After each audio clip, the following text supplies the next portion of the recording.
મને મારી ભૂલ સમજાઈ અને હું આખરે પાછી ફરી. આ શબ્દ છે જેમનું 5 વર્ષની અંદર સતત શોષણ થતું આવ્યું છે. એ ભાજપના પૂર્વ નગર સેવિકા જે કોંગ્રેસની અંદર કોંગ્રેસ કાર્યાલયમાં ગયા અને 2 જ કલાકમાં કોંગ્રેસ કાર્યાલયનો આટો મારીને ફરી એક વખત ભાજપમાં જોડાઈ ગયા અને કહી દીધું કે હવે મારું શોષણ નથી થતું. અમે આ વાત કેમ કરી રહ્યા છીએ તેમની વિગતે વાત કરીએ. નમસ્કાર, આપ જોઈ રહ્યા છો નિર્ભય ન્યૂઝ અને હું છું આપની સાથે રિદ્ધિ. સ્થાનિક સ્વરાજની ચૂંટણી નજીકમાં આવી અને આ જ સમય દરમિયાન ભાવનગરના સ્થાનિક સ્વરાજની ચૂંટણીમાં એટલે કે સ્થાનિક જે ક્ષેત્ર છે ત્યાં જબરદસ્ત ગરમાવો આવ્યો. જે વડવા બની અંદર જે સેજલબેન ગોહેલ છે જે પોતે નગર સેવિકા હતા તેમણે પક્ષ પલટો કર્યો અને કોંગ્રેસમાં જોડાયા. 2 થી 3 કલાકની અંદર ફરી એક વખત તેઓ ભાજપમાં જોડાયા. કોંગ્રેસમાં જોડાયા ત્યારે એમના શબ્દ હતા કે મારા અને મારા સમાજનું સતત છેલ્લા 5 વર્ષથી શોષણ થતું આવ્યું છે. બુટલેગરો દ્વારા અમને અવારનવાર હેરાન કરવામાં આવે છે, એટલા માટે હું ભાજપ છોડું છું અને કોંગ્રેસમાં આવું છું. 2-3 કલાક કોંગ્રેસ કાર્યાલય રહ્યા અને એ પછી સીધા જ તેઓ સામે આવ્યા અને કહ્યું કે હું ફરી એક વખત ભાજપમાં જોડાઉં છું.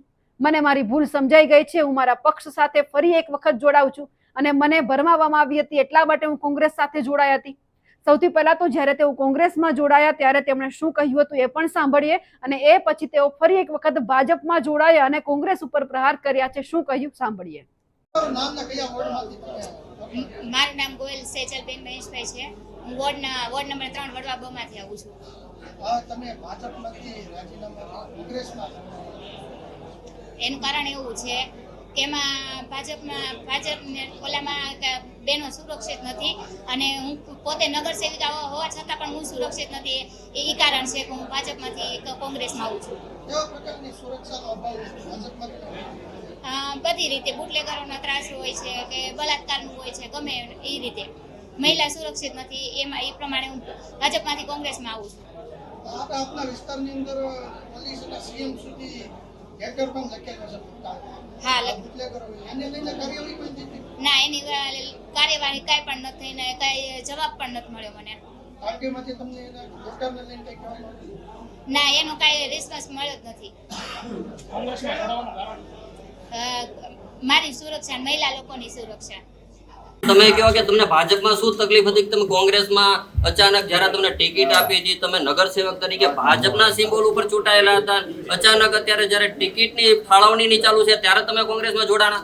કોંગ્રેસની વિચારધારા અને પહેલા ભાજપના જ્યારે નગરસેવિકા હતી ને ત્યારે હું સુરક્ષિત હતી અને અમારા દલિત સમાજનું ને લઘુમતી સમાજનું, ઓબીસી સમાજનું બહુ શોષણ થાય છે. તો તમે સુરક્ષિત નહોતા તો 5 વર્ષ સુધી તમે કેમ રહ્યા? ત્યાં વચ્ચેથી તમારે મૂકી દેવું હતું ને ભાજપને? હા, બરોબર છે, પણ હું સુરક્ષિત નથી. મને થોડોક સમય મને તો એકવાર લાગ્યું મેં કીધું એકવાર જોઈજો, પણ આગળ જેમ જેમ ગઈ તો લાગ્યું નહીં કે હું સુરક્ષિત છું. કઈ રીતે સુરક્ષિત નહોતા તમે ભાજપમાં? પહેલા પ્રથમ તો મારા વિસ્તારમાં બુટલેગરનો ત્રાસ હતો, મારી પર હુમલો થયો, મારા હસબન્ડ ઉપર હુમલો થયો. મેં પાર્ટીને જાણ કરી લીધો પણ નહોતું થયું મારે. તમને કોંગ્રેસ ઉપર એવો વિશ્વાસ છે કે અચાનક તમને એવો વિચારધારામાં ખ્યાલ પડી ગયો કે તમે સુરક્ષિત થઈ જવાના હતા? હા, કે તમને અત્યારે ટિકિટ નથી મળવાની એટલે તમે આવો છો અહીંયા? ના, ટિકિટ કોઈ પણ બેન માત્ર 3 કલાકમાં કોંગ્રેસમાંથી ભાજપમાં આવ્યા છો, શું કહેશો? શું એવું થયું તો પાછું આવું જવું પડ્યું? હું થોડાક સમય માટે ભરમાઈ ગઈ હતી. કોંગ્રેસના આગેવાનોએ મને ભરમાઈ દીધી હતી. કઈ રીતે ભરમાવી દીધા? મને અલગ અલગ રીતે ને સુરક્ષિત નથી ને અને એ લોકો દ્વારા જ મને બોલાવવામાં આવ્યું હતું કે આવી રીતે બધું બોલજો તમે. અચ્છા બેન, પણ તમે અને તો પછી મારી ભૂલ સમજ જાણી એટલે હું પાછી આવી અહીંયા. અચ્છા, એવું કહી રહ્યા હતા કે હું પોતે સુરક્ષિત નથી, માઇનોરિટી વિસ્તાર ઓબીસી લોકો છે એ પણ સુરક્ષિત નથી ભાજપમાં. મને કોંગ્રેસના આગેવાનો દ્વારા કહેવામાં આવ્યું હતું કોણે તમે એવી રીતે બોલજો. શું આગેવાન? કોણ નામ? કોંગ્રેસના આગેવાનો છે ઘણા. પણ શું નામ હતું બેન? નામ તો નથી. અચ્છા, એટલે હવે તમે જે પહેલા કહી રહ્યા હતા કે હું ભાજપમાં સુરક્ષિત નથી તો ભાજપમાં સુરક્ષિત નથી તો હવે તમે પાછા સુરક્ષિત કે? હા, સુરક્ષિત જ છું, પણ મને ભરમાવામાં આવી હતી, મારે ભૂલ થઈ ગઈ હતી અને ભૂલની હું માફી માંગુ છું, સ્વીકાર કરું છું. ફરીથી હું ભારતીય જનતા પાર્ટીમાં હતી અને જીવિત રહીશ ત્યાં સુધી ભારતીય જનતા પાર્ટીમાં રહીશ. બેન, પણ 3 કલાકમાં એવું શું થઈ ગયું કે તમે છે તમને જ્ઞાન થઈ ગયું, સંજ્ઞાન થઈ ગયું? મારી ભૂલ સમજાઈ ગઈ અને મેં વિચાર કરીને પાછી હું આવી છું. અચ્છા, કોણે ભૂલ સમજાવી બેન? મને મારી જાતે જ ભૂલ સમજાઈ ગઈ છે. અચ્છા બેન, કોંગ્રેસમાં જોડાણા ત્યારે તમને ભાજપના એક નેતાનો ફોન આવ્યો તો કોનો ફોન હતો કે હું તમને ટિકિટ આપીશ, આવી જાવ પાછા? ને એવો કોઈ ફોન નતો આવ્યો. મને ત્યાંથી કહેવામાં આવ્યું હતું કે તમે બોલજો આવી રીતે. અત્યારે ભાજપમાં જોડાયા તો ભાજપમાંથી એવું કહેવામાં આવ્યું કે તમને ફરી ટિકિટ આપવામાં આવશે, તમે ભાજપમાં જોડાઈ જાઓ? ના, એવું કશું એવું નથી કીધું.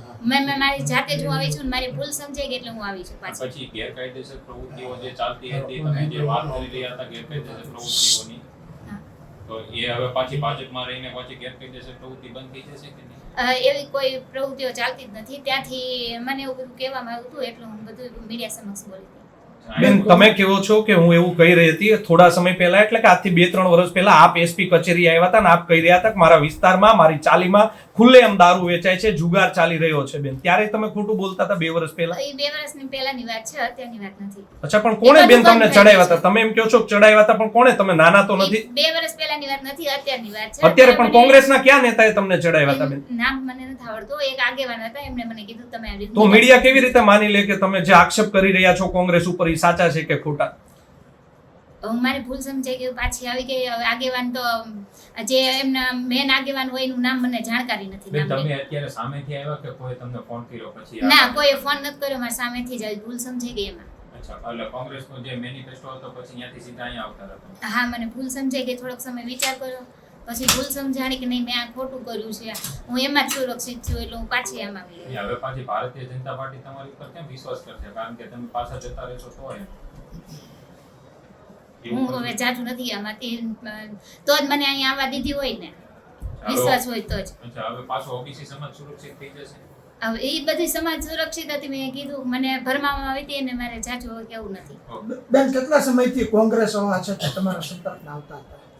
છેલ્લા ઘણા સમયથી. કેટલો સમયથી તમને બોલાવવામાં આવતા? કોના દ્વારા બોલાવવામાં? મને લગભગ 2-3 મહિનાથી ગયા કે બોલાવવામાં આવી હતી. તમે આ રીતના પલટો કરી રહ્યા છો, લોકો વિશ્વાસ કરશે તમારી ઉપર? હા, ભારતીય જનતા પાર્ટી ઉપર વિશ્વાસ કરે છે એટલે કરશે જ મારી ઉપર વિશ્વાસ. કોંગ્રેસના કોઈ ઉચ્ચ નેતાઓ દ્વારા તમારી સાથે વાતચીત કરવામાં આવી હતી ખરી? હા, કોના દ્વારા? જે આપણે શહેર પ્રમુખ છે ને એમના દ્વારા. એનીથી ઉપર ગાંધીનગરની કોઈ ના, ઉપર ના, મંત્રી એમની- દ્વારા કોઈની સાથે તમારે ના, વાત એમના કરી? દ્વારા કોઈના દ્વારા નહીં. શહેર પ્રમુખ દ્વારા એવું કહેવામાં આવ્યું કોંગ્રેસમાં આવ્યું? હા, અચ્છા બેન, આ બાબતે શહેર કોંગ્રેસ દ્વારા કોઈ પૈસા આપવામાં આવ્યા હતા કોંગ્રેસમાં જવા માટે? ના, એવા કોઈ પૈસા આપવામાં નથી અચ્છા, આવ્યા. ભાજપે શું લાલચ આપી તમને બેન એમણે પાછું આપવા? કશી લાલચ નથી. મેં કીધું મારી ભૂલ સમજાઈ ગઈ એટલે હું પાછી આવી. બેન, એવું શું થયું 3 કલાકમાં આપને ભૂલ સમજાઈ ગઈ? કંઈક તો થયું હશે, કોઈના આગેવાનોના ફોન આવ્યા હશે, કાર્યાલયમાંથી કોઈનો ફોન આવ્યો હશે. 3 કલાકમાં શું એવી ઘટના ના, બની મારી એ જણાવો. પાસે કોઈનો ફોન પણ નથી આવ્યો અને કશું થયું નથી. મારી રીતે મને ભૂલ સમજાઈ ગઈ કે મેં આ ખોટું કાર્ય કર્યું છે કોંગ્રેસમાં જઈને. અચ્છા, તમારા વિસ્તારમાં જે દારૂના હાટડાઓ કે જુગારના હાટડાઓ ચાલતો હોય, જે તમે અગાઉ તમે આક્ષેપ કર્યા છે, તેની સામે હવે તમે પડશો, બંધ કરાવશો? એવું અત્યારે તો કશું ચાલતું જ નથી. સ્થાનિક સ્વરાજની ચૂંટણી તો નજીકમાં છે, પરંતુ હવે આ બધાની વચ્ચે નેતાઓએ સમજવાની જરૂર નથી, પરંતુ તમામ મતદારોએ સમજવાની જરૂર છે કે તમારે આવા નેતાથી કેટલા દૂર રહેવું જોઈએ, જે પોતે એ નથી નક્કી કરી શકતા કે ખરેખર એમનું શોષણ થતું હતું, એમના કામ નહોતા થતા, કે પછી કોઈ બીજી રીતે કોઈ બીજા પક્ષમાં ગયા, અહીંયાથી ત્યાં જવું, પોતાની લાલચ પૂરી ન થાય, પોતાના વાયદા પૂરા ન થાય એટલે બીજા પક્ષ સાથે જોડાઈ જવું, એ તમારા કામ શું કરવાના છે? આવા તમામ નેતાઓને લોકોએ હવે ઓળખવાના છે કે જે દોગલી નીતિ કરી રહ્યા છે, જેમને એવું લાગી રહ્યું છે કે ખરેખર જો અમે આમના કામ કરીશું તો જ અમે એમની સાથે ઉભા રહીશું, પરંતુ નેતાઓને તો એવું લાગે છે કે એક પક્ષમાંથી બીજા પક્ષમાં જઈશું તો અમને સારો કંઈક મુદ્દામાલ મળશે, અમને જે જોઈએ છે ખરેખર આપવામાં આવશે, અમને જે વાયદા આપવામાં આવ્યા છે પૂરા કરવામાં આવશે, લોકોનું જે થવું એ ભલે થાય. હવે અહીંયા પણ એવું જ સામે આવ્યું છે, પોતે નગર સેવિકા હતા, કદાચ કોંગ્રેસ દ્વારા કોઈ નવા વચન આપવામાં આવ્યા હશે એટલા માટે ગયા હશે, પરંતુ અચાનક ભાજપ દ્વારા એવું તો શું થયું કે ફરી એક વખત ભાજપમાં જોડાઈ ગયા. હવે લોકોએ આવા તમામ લોકોથી સાવધાન રહેવાની જરૂર છે. ભાવનગરના સ્થાનિક ક્ષેત્રે જ્યાં રાજકારણમાં ગરમાવો આવ્યો છે અને જે બેને પક્ષ પલટો કર્યો છે અને પોતે જે નિવેદન આપ્યા હતા તેમાંથી પણ ફરી ગયા છે, તેમને લઈ આપ શું માનો છો? કમેન્ટ કરીને ચોક્કસથી જણાવજો. સાથે જ અમારી નિર્ભય ન્યૂઝ ચેનલને લાઇક, શેર અને સબસ્ક્રાઇબ કરવાનું ભૂલશો નહીં. નમસ્કાર.